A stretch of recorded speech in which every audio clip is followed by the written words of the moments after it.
Peace and riches blessings. I am Michael B. Beckwith, the host of Take Back Your Mind.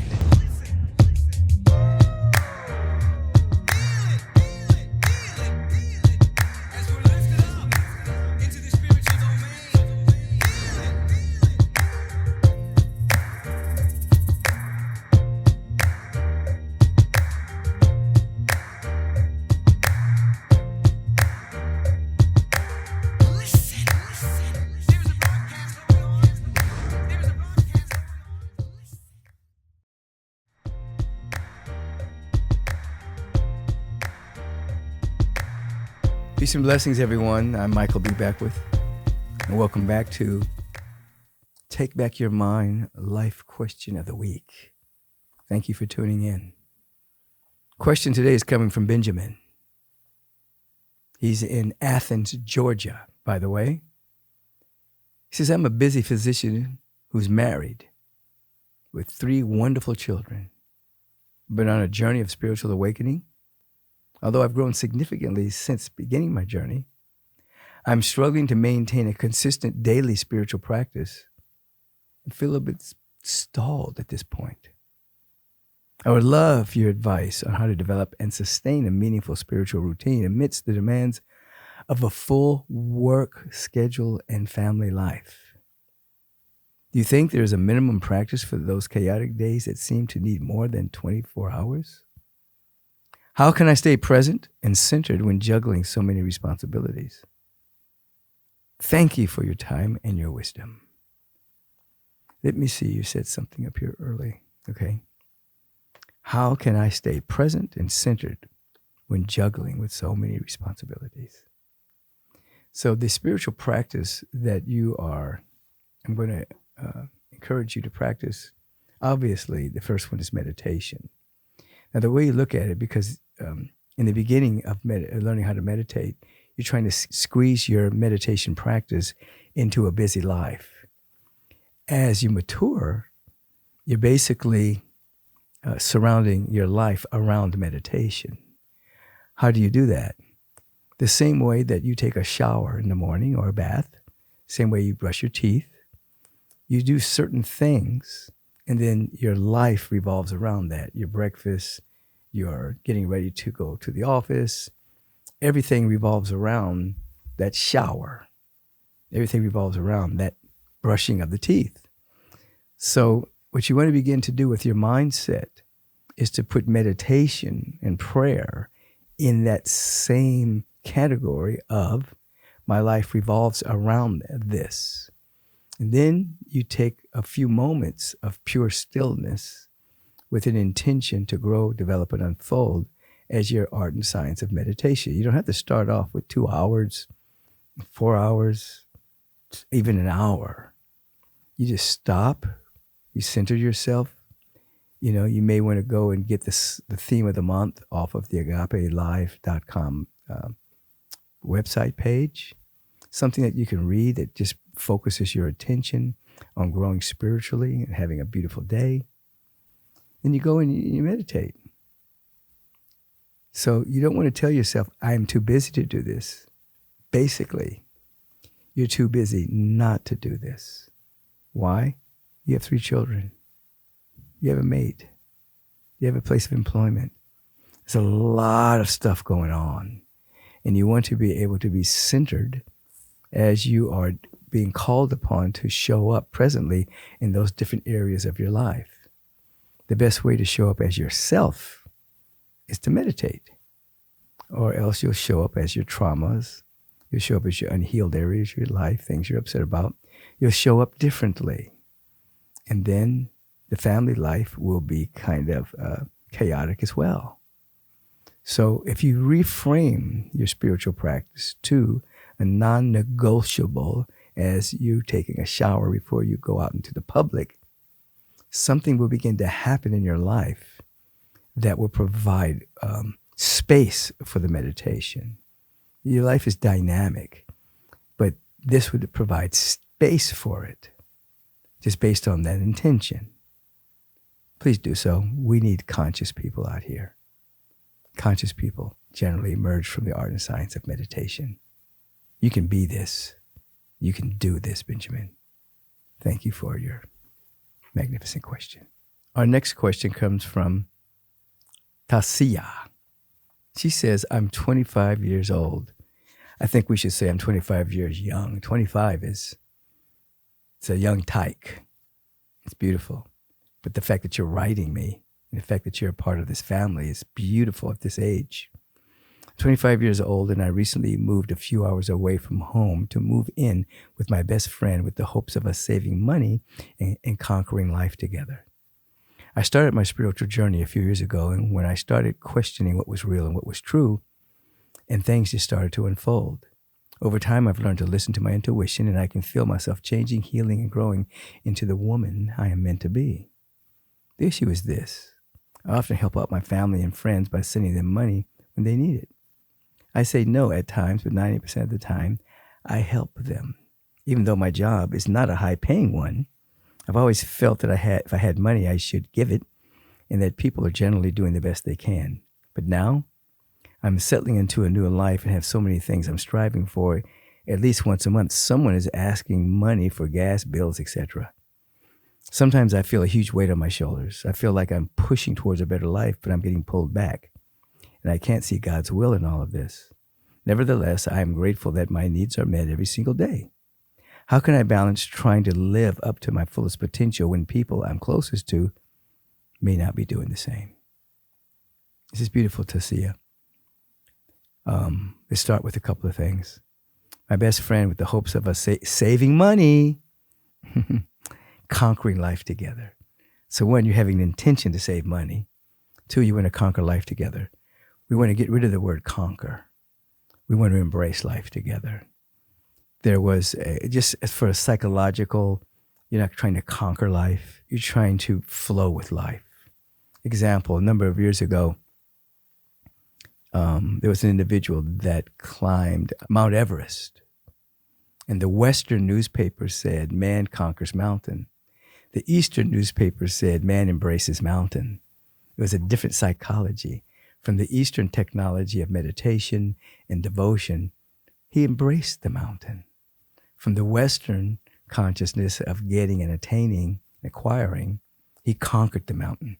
So let's go of conquering life. Let's go with you embracing life. You're going with the flow of life, with an intention to save money. So that if you're going to save money, when people are asking you for money, it is okay to say no, or it is okay to say, I will not be able to do this all the time or next month because I have a plan for my life. So it's okay. Obviously, you can have wiggle room in that if an emergency comes up with a family member. But ultimately, if you're feeling, as you say here, a huge weight on your shoulders, this is what you wrote. Sometimes I feel a huge weight on my shoulders, but like I'm pushing towards a better life, but I'm getting pulled back. And so what you want to do is make sure, because you sit up here, you're saving money. You want to make sure you're starting in your mind, embracing life. 1. 2, you feel at one with prosperity and abundance. Then you put it into practice. 3, you actually have a plan to save a certain portion of your paycheck every month. That's put away, non-negotiable. You don't touch it. The only way you touch it is if it's buying an asset that's going to make you more prosperous, or taking a class or something like that that's going to improve yourself or have yourself grow so that, again, you're able to be more prosperous and more productive in the world. Other than that, you never touch it. So that when, in fact, somebody comes to you and you know they have the money or you know they have access to it, you can say, I don't have it, particularly if it's in that particular bank account or however you save your money. That's not to be negotiable. It's not to be touched except in real emergencies, you see. Now, people who are looking for money for gas and bills, things of that particular nature, obviously you can't raise them. but they should know that those things come first out of the paycheck. Rent, utilities, etc. They don't come second. They don't come after you go to the movies. They don't come after you go on vacation. They come first. So they may need a little money management, you see. So I think we're covering all of this. We want to get this weight off your shoulders. So you're going to start with an intention to flow with life. You're going to feel prosperous. You're going to save money. And you're going to create boundaries. You're going to create boundaries so that your no is not harsh. It's just, my money is accounted for now. Eventually, they will grow and they will pay and buy their own gas, pay their own bills, etc. Now, of course, as I said, there's always wiggle room if there's a real emergency for a family member. Other than that, you might need boundaries because you might be what is called a soft touch. They know they can call you every month and get a little something. So let's up-level your no, expand your savings, and let the God times roll. How is that? Let me know, Tasia, how you feel about what I said. Peace and blessings. Have a beautiful day.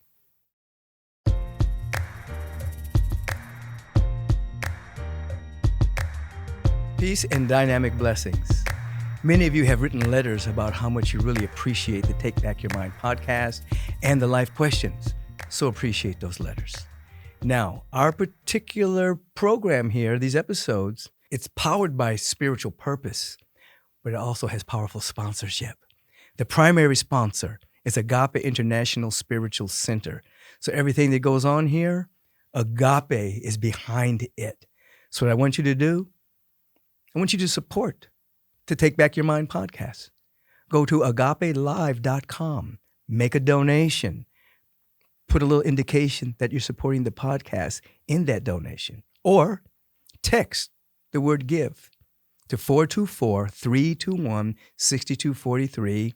Write the word podcast so we know you're supporting this wonderful program of Take Back Your Mind. The secondary sponsor is Neutralize. This is the company that actually produces my particular supplemental line called Adaptozen. I have the Super Greens, I have the Elevate fermented mushrooms, and a number of other products that are emerging. Just go to Neutralize.com, find Adaptozen, and you know what? Uplift your spirit, uplift your body. Remember to share all of this with your friends and support our wonderful sponsor. Have a beautiful day.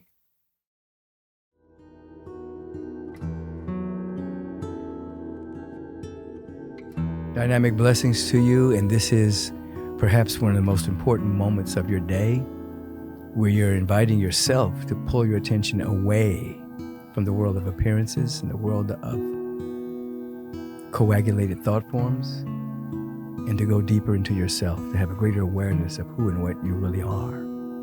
It's extremely important. I've said before that you come into the world with nothing, but you're to leave the world leaving a vibrational legacy of some frequency, some vibration that changes the world. Remember, the world is the coagulation of thoughts, opinions, points of view, positionalities, perceptions that have congealed itself into human experience. It's not eternal, it's malleable. And your life and your mission, if you choose to accept it, is to change the world, is to literally have the frequency of the world be different because you came through it. Like a vibrational frequency that harmonizes with other vibrational frequencies. As you lift your vibration, you literally change the world like a tuning fork. Things begin to vibrate according to the highest level. We want to go into compassion today and love. So I want you to think about this. I want you to close your eyes.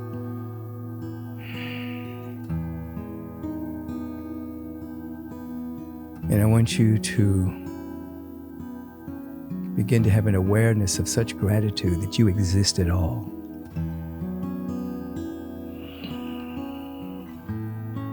Such thanksgiving for your existence. Gratitude opens the doorway of the heart for pure receptivity of more good than you can imagine. So we begin with gratitude. Now, using your imagination, I want you to re-enchant your imagination. And I want you to think about a baby, any baby in your family.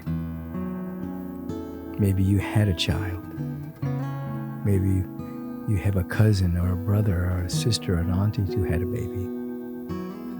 Just think about any baby that you're close to or know about. An infant. And bring that infant into your mind's eye. Bring it into your heart. And see how sweet the baby is, how that baby is helpless. Human babies cannot survive on their own. Just notice how precious that life is. And as you're noticing how precious that life is, your heart is expanding and you're becoming aware of compassion and love for this baby. Deep sense of safety. Feel into that feeling tone. Now, using the baby as a talisman for expansion of consciousness, think about the people in your neighborhood, including your family. But think about them or feel into them with the same feeling tone that you thought about that little baby. Compassion and love for everyone in your neighborhood, including your own biological family. Expand it. Everyone in this city, you're conferring a mighty blessing of compassion, kindness, and love, just as you did for that infant. Let your awareness expand and everyone in the city that you inhabit. Kindness, compassion, and love. You're just feeling it. The world is changing. Every country. Notice whatever country you're in. All the beings in the country that your body is inhabiting is being conferred with love, kindness, and compassion, just as you thought about that infant. The world itself, the entire planet. See the planet glowing with luminosity. With your re-enchanted imagination, see the all sentient beings on this planet. You're not separating any human being based on territory, country, nationality. No. All earthlings on planet Earth. We're all astronauts on planet Earth, sailing through the universe. Give yourself permission to have a pure sense of kindness and compassion and love for all sentient beings. Regardless of your heretofore politics, perceptions of things going on in the world, you're not in that world now. You're in the world of pure kindness, compassion, and love, just as you were for that little infant. You're now holding the space for all sentient beings on the planet, not just your kin, not just your nationality, not just your religious persuasion. All beings. Your heart is open, and you are meditating upon the feeling tone of kindness, love, compassion. Kindness, compassion, love. Love, compassion, kindness. This is where your attention is. You're broadcasting as a tuning fork to all sentient beings that they are loved. Therefore, you have compassion and kindness for them now. You're leaving a vibrational legacy on the planet. It's changing the world, even as we sit.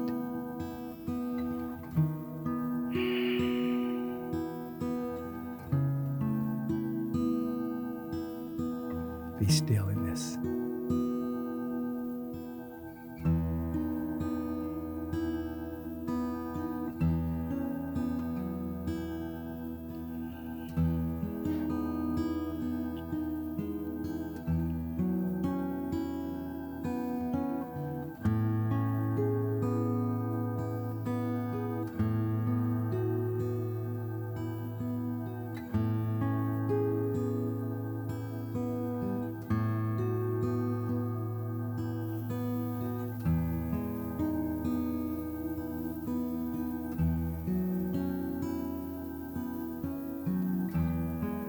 And from this sacred solitude, the embracing of love, compassion, kindness for all sentient beings, we are rebroadcasting the vibrational word of God Almighty. Let there be light, let there be love, let there be beauty, let there be intelligence, let there be life everywhere. You're sitting with this.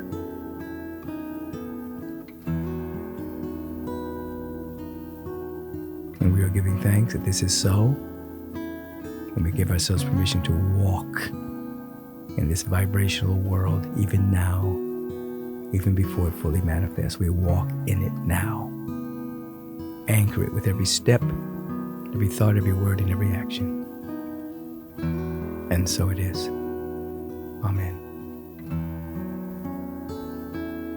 As we slowly open our eyes, this maintain an awareness of where we're living and not allow the external world to pull us into a lesser myopic point of view.